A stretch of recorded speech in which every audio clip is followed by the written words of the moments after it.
Hi, I'm Jess and welcome back to the channel and Happy New Year. I really want to start the new year off with focusing on some delicious recipes that have some additional health benefits.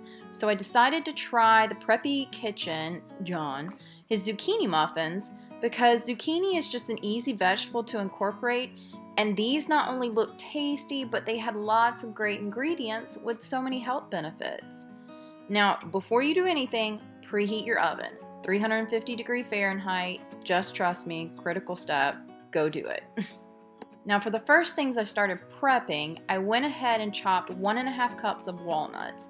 Well, actually, I chopped 3 cups because I needed some walnuts for another recipe, but I only used 1.5 cups of chopped walnuts for these muffins. Now the recipe that I'm gonna link below does not call for walnuts, but I just felt like this recipe was screaming to add them. Plus, walnuts promote gut health, heart health, and they're rich in omega-3 fatty acids. Plus, they add that extra texture that I personally cannot live without in a muffin. Then it was on to the star of this entire recipe, which is zucchini. So you're going to want to shred the zucchini before you put it into your batter. I have found that shredding the zucchini on the really small, fine grater side works the best, especially if you don't really want to taste the zucchini texture in whatever dish you're adding it to. Now, I don't mind the zucchini being a bit bigger and grating it on the bigger side because honestly it's a little bit easier. However, if you're making it for someone else who doesn't necessarily want to taste that zucchini texturally, I suggest grating it on that smaller grater side. Now for this recipe, it did not say to squeeze the water out. You actually want to keep the moisture of the zucchini to add the liquid to the muffins. And you're going to want to grate 2.5 cups or 325 grams of zucchini. Just a note, zucchini actually has beta carotene for eye health, high fiber for gut health, and contains vitamin A and vitamin C, which are great antioxidants for skin health. Now you've made it to the sad part of the video where a new YouTuber forgot to check to see if the camera was recording and completely missed out on half of what she did. Yay. So during the missing footage, I actually added 2 1/4 cups or 270 grams of all-purpose flour to a sifter. I luckily did have my phone recording some B-roll, so not all was lost. To the sifter, I then added 1 teaspoon of baking powder, 3/4 teaspoon of baking soda, 3/4 teaspoon of salt, and then 1.5 teaspoons of ground cinnamon. Now before I made these, I did actually watch the YouTube video with John at Preppy Kitchen for this recipe, and he adds nutmeg here, and even though it's not in the actual recipe, I do highly recommend it. Supposedly cinnamon can help regulate blood sugar, and nutmeg has antioxidants which help protect against disease.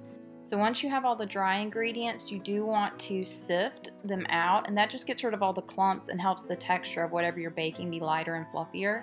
Then you just whisk all of those dry ingredients together until well mixed. Now we're moving on to the wet ingredients, and first you want 2 large eggs, room temperature. Make sure they're room temperature. It is so important because all the ingredients just mix so much better with the eggs if they are actually room temperature. Next, you want to add 2/3 cup of vegetable oil. I just used avocado oil here. Then you're going to add 1/2 cup or 100 grams of granulated sugar and 1/2 cup or 110 grams of packed brown sugar. If you've watched any of my other videos, you'll know that for my brown sugar, I actually usually use monk fruit brown sugar. I have not been able to tell a difference in my baked goods when I use half sugar, half monk fruit. It does help cut some of the sugar content, and that's why I like to use it. Now, I don't like using all monk fruit because I don't think it bakes as well, and sometimes you can taste like that cooling effect. Next, I added 2 tablespoons of vanilla, which is probably my favorite part, and I use homemade vanilla that my mom actually makes. So if you're interested in seeing how to make homemade vanilla, let me know in the comments below, and I will get my mom on here to show us how she does it. And on to the exercise part of this tutorial. You will want to whisk all the wet ingredients until smooth and lightened in color. This took me about 3 to 4 minutes and definitely was an arm workout. Finally, I got to a texture that I thought was good, so I added all of my wet ingredients to my dry ingredients, mix them together.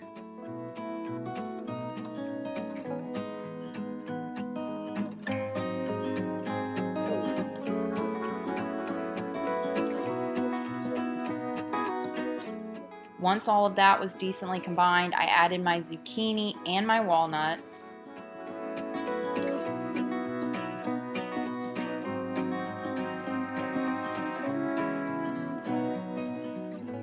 Then I had to take a small commercial break for you guys to see my adorable puppy. What are you doing? Are you just walking around with your blanket?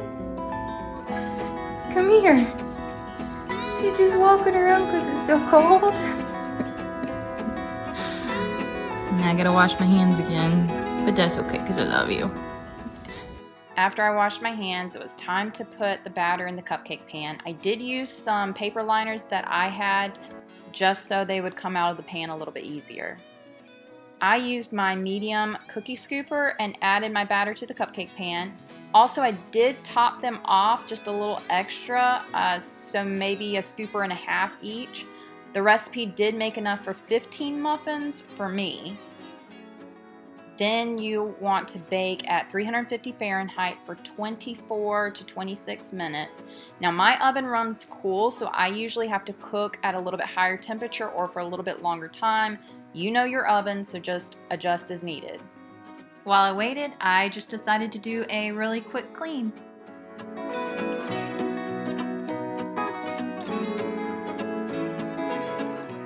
Finally, it was time to check the muffins, and if you don't have one of these little cake testers, you can just use a toothpick. However, I highly suggest grabbing one or two. They're extremely cheap and just very convenient. Since I didn't have any batter on my cake tester, it was time to pull them out and let them cool in the pan for 5 minutes.